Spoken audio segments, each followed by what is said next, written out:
하나님은 남유다의 악행과 죄가 많음을 보시고 그들을 갈대아인의 손 곧 바벨론에 의해 멸망당하고 포로로 잡혀가도록 뜻을 정하셨죠.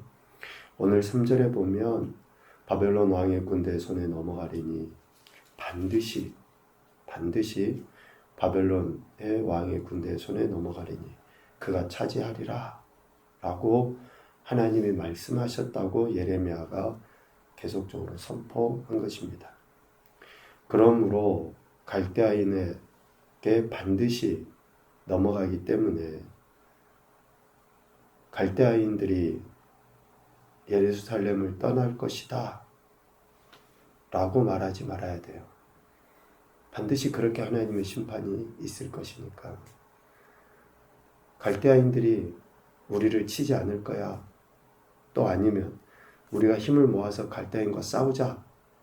이렇게 하지 말아야 돼요. 아니, 듣기 불편하죠. 힘들죠. 나라가 멸망한다는 소리에 누가 그렇게 되기를 바라겠습니까? 그러나 하나님께서 반드시 그렇게 하실 것이기 때문에 그 정하신 뜻에 순종만 있어야 되죠.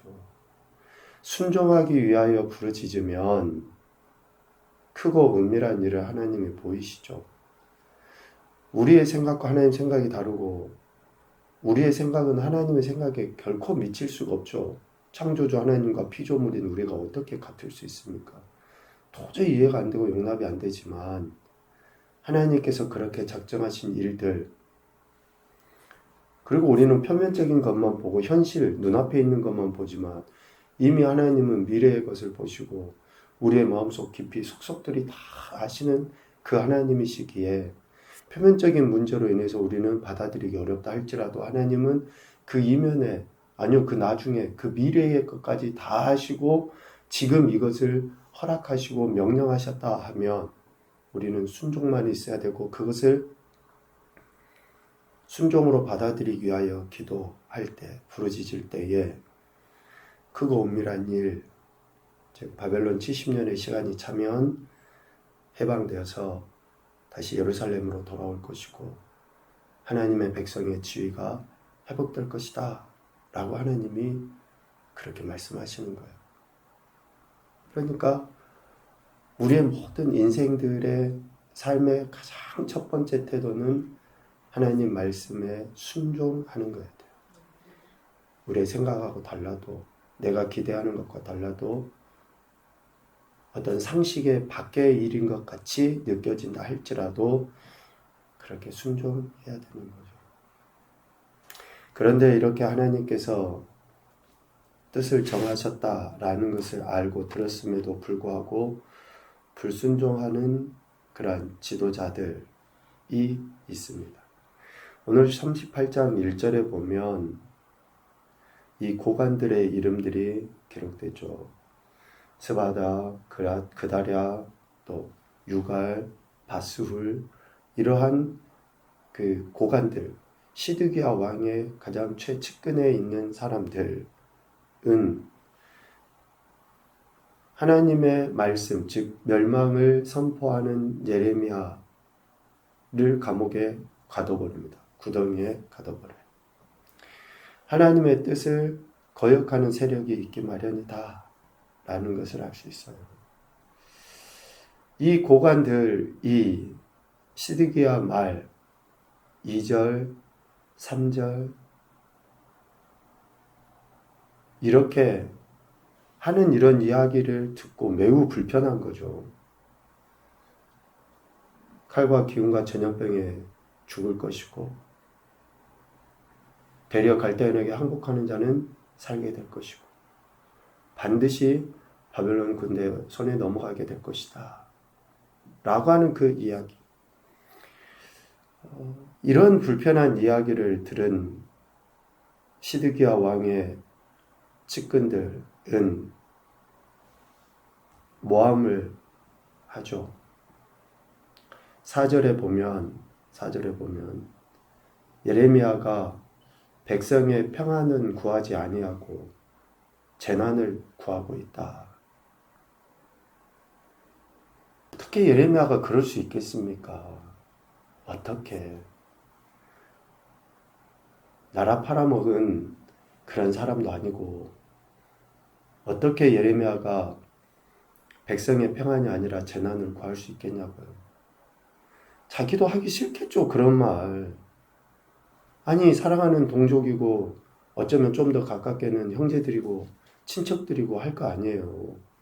그런데 그들에게 야, 우리가 바벨론 손에 멸망당한다더라. 하나님이 그렇게 말씀하셨다. 이야기가 어떻게 쉽겠어요. 하기 싫겠죠.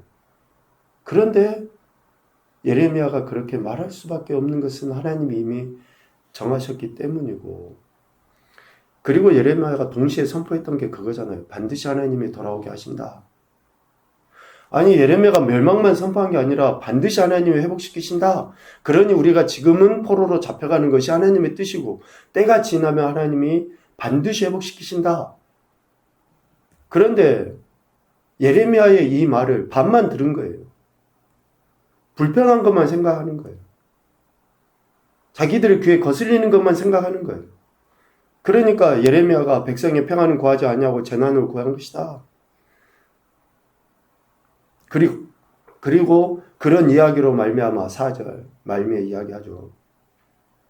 그가 이같이 말하여 이 성에 남은 군사의 손과 모든 백성의 손을 약하게 하였다. 남은 백성으로 전의를 상실하게 하였다. 라고 모함을 하고 예레미야는 죽어야 한다. 이 사람을 죽이소서라고 시드기야 왕에게 청원을 한 거 아닙니까? 하나님 말씀을 듣기 싫어하고 어쩌면 거짓에 미혹된 저들 멸망하지 않는다. 곧 회복된다. 되려 우리가 싸우면 이길 수 있다. 라고 하는 그러한 거짓에 미혹돼서 그래서 여러분 이 시드기야 최측근이라고 하는 이 고관들, 이 지휘관들이 지도자급에 있는 자들이 이런 이야기를 하는 그 저면을 한번 생각을 해보세요. 다 자기들의 사사로운 이 개인의 안이 전쟁 나면 아마 이 사람들이 제일 먼저 도망갈걸요. 싸우지 않고. 그냥 일반 백성들 앞장서서 반패막이 삼아놓고 자기신들은 뒤쪽에서 빠져가지고 도망갈걸요. 자신들의 이익과 안위. 그래서 정말 우리가 영적인 싸움 소위 그렇게 이야기하는데 정말 영적인 싸움은 미안하지만 하나님과 돈과의 싸움이에요. 물질과의 싸움입니다. 나라를 생각해서 백성을 생각해서 우리가 들고 일어서서 저들과 싸웁시다. 다 아무리 이야기해도 자기의 삶의 터전, 자기의 물질 이런 것을 상실하는 것, 이런 것을 사람들이 견디지 못해요. 그러니까 미안하지만 우리가 신앙생활을 하면서도 정말 마음 저면에 성공주의 신앙에 빠져 있잖아요. 성공주의 신앙. 예수님 믿으면 복 받고, 예수님 믿으면 건강해지고, 예수님 믿으면 그것도 남과 비교해서. 여러분 우리가 정말로 예수님 믿어서 우리 아까 이야기했잖아요. 무슨 일을 당하든지 만사형통하리라. 찬양의 가사처럼 무슨 일을 당하든지 만사형통하리라. 그럼 우리 만사형통하리라. 그러면 어떤 생각이 들어요? 사업도 번창하게 되고 자식들도 출세하게 되고 그런 것이 만사형통이라고 생각해요. 아니 그러면 순교하신 분들은 뭐예요? 예수님 전하다 순교하신 분들은 뭐냐고요? 예수님 20년, 30년, 40년 믿어도 가난한 사람들은 다른 사람과 비교했을 때 가난한 사람들은 갈 필요도 없잖아요. 순천에서 제일 큰 교회 목사님 어때요? 그렇게 교회 크게 이렇게 하셔가지고 암으로 돌아가셨잖아요. 며칠 전에 그럼 그런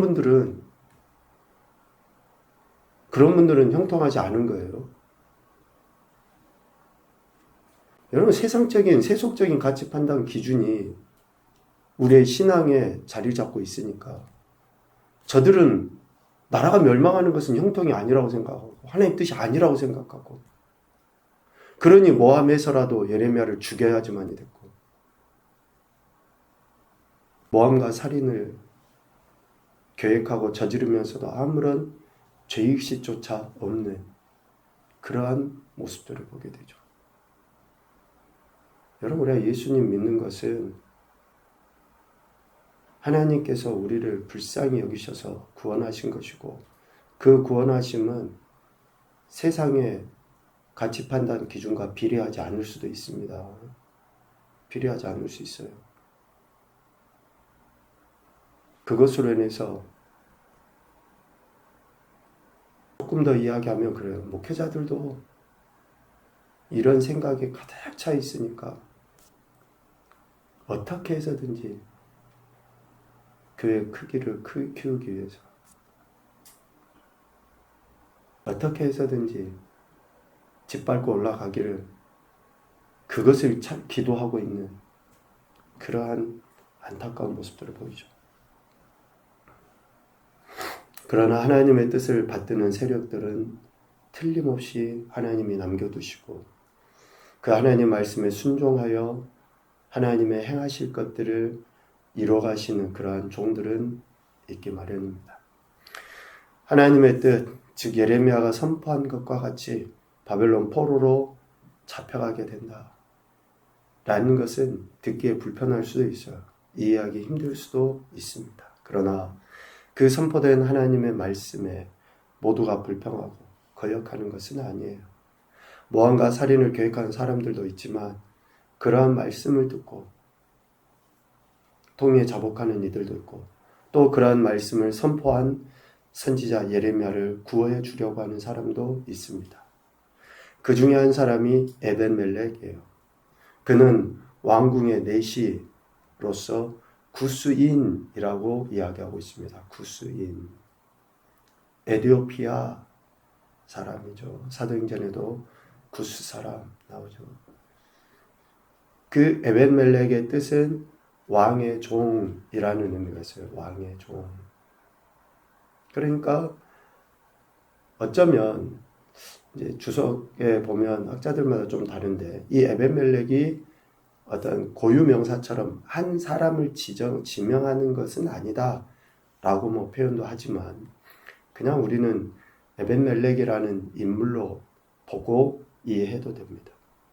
왕의 종이라는 이 에벤멜렉은 어쩌면 시드기야 왕의 가장 측근 중에 측근이라고 할 수 있어요. 그나마 시드기야에게 이런 에벤멜렉이 있다는 것이 정말 불행 중에서도 다행이라고 할 수 있어요. 38장 1절에 나와 있는 이런 고관들, 측근들이 모함과 또 살인을 계획하는 그러한 자들이지만, 에베멜렉이 있어서 그나마 시드기야가 하나님의 뜻에 조금이라도 가깝게 갈 수 있는 그러한 계기가 된 거죠. 에베멜렉은 시드기야 왕에게 예레미야가 모함을 받고 구덩이에 갇혔으며 또 그 구덩이에서 죽을 수도 있다라고 왕에게 보고를 합니다. 9절. 그리고 에베멜렉은 시드기야 왕의 명령 10절에 예레미야가 죽기 전에 그를 구덩이에서 끌어내라 라고 하는 그 명령을 듣고 예레미야를 구하기 위하여 헝겊과 낡은 옷을 내려주죠. 그리고 구덩이에서 예레미야를 끌어냅니다. 그 시드기야 주변에 있는 이런 고관들이 예레미야를 죽이려고 하는데 그 행동에 동참하지 아니하고 예레미야를 살려주려고 하는 것이 쉽겠습니까? 쉽겠냐고요. 그런데 에베멜렉은 자신의 안위보다 자신이 이렇게 생명을 부지하고 그렇게 사는 것보다 예레미야를 통해 하나님께서 하신 그 말씀의 뜻을 알고 예레미야를 살려주려 하는 그러한 과감한 행동들을 보이죠. 어쩌면 이방인이고 왕궁의 내시에 불과하지만 시드기야 왕에게 이런 직언까지 할 수 있는 그러한 에베멜렉, 그 인생의 여정을 봐도 결코 쉽지는 않았겠지만 하나님의 뜻에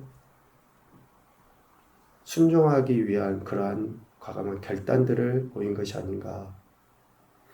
그래서 하나님의 말씀에 대한 그 확신이 있었고 또 그 말씀을 선포한 선지자 예레미야에 대한 신뢰가 있었기 때문에 왕에게 담대하게 예레미야에 대해서 말하였고 결국 그를 구덩이에서 건져서 살게 할 수 있었다라고 할 수 있죠.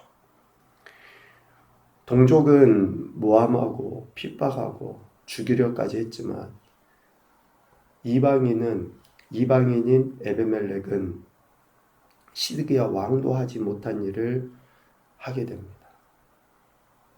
오늘 본문 5절에 보면 시드기야 왕이 이르되 보라 그가 예레미야가 너희 손 안에 있느니라. 앞서 1절에 나와 있는 그 고관들이죠. 너희 손 안에 있느니라. 왕은 조금도 고관들을 거스를 수 없느니라. 이 측근이라고 하는 고관들에게 시드기야 왕조차도 어떻게 해볼 수가 없어요. 그런데 시드기야가 결단하고 예레미야를 끌어내라 라고 이야기할 수 있었던 결정적인 이유는 에베멜렉의 충직함에서 나온 충언 때문이었다라는 것이죠. 여러분 지금 내 주변에 누가 있는가, 내가 어떤 존재인가를 당연히 생각하는 것은 가장 중요한 우선순위지만 내 지금 가장 가까이에 누가 있는가, 그것을 면밀하게 살펴볼 필요가 있습니다.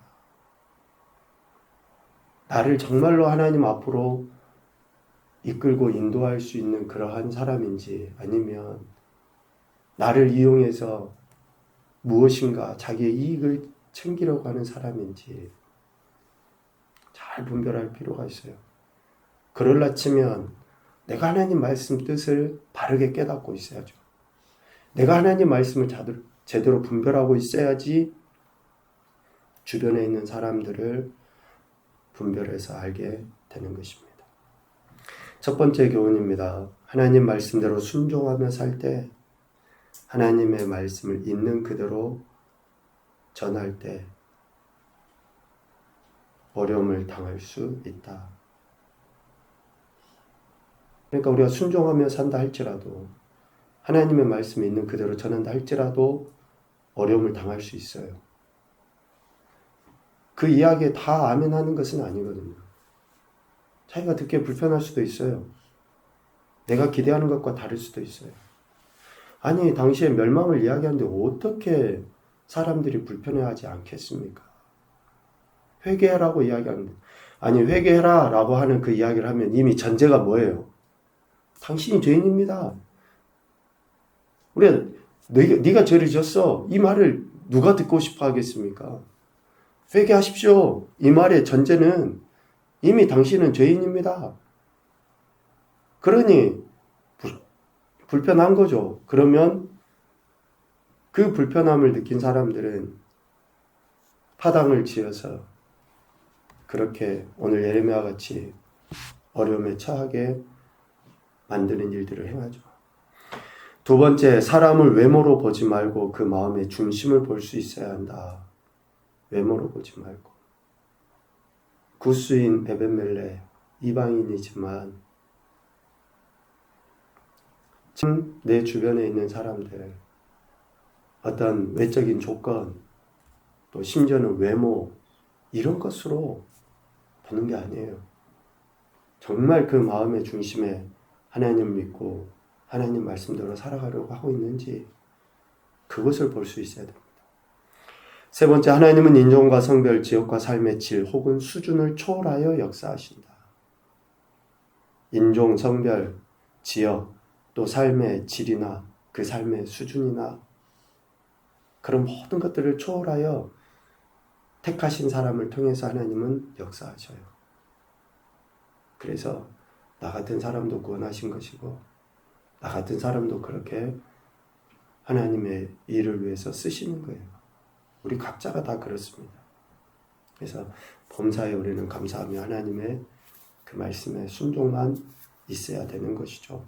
오늘도 하나님께서 우리에게 구원의 은혜를 베풀어 주신 것은 정말 미천하게 그지없는 나 같은 인생도 들어서 하나님의 영광을 드러내도록 하시기 위함인 줄로 믿습니다.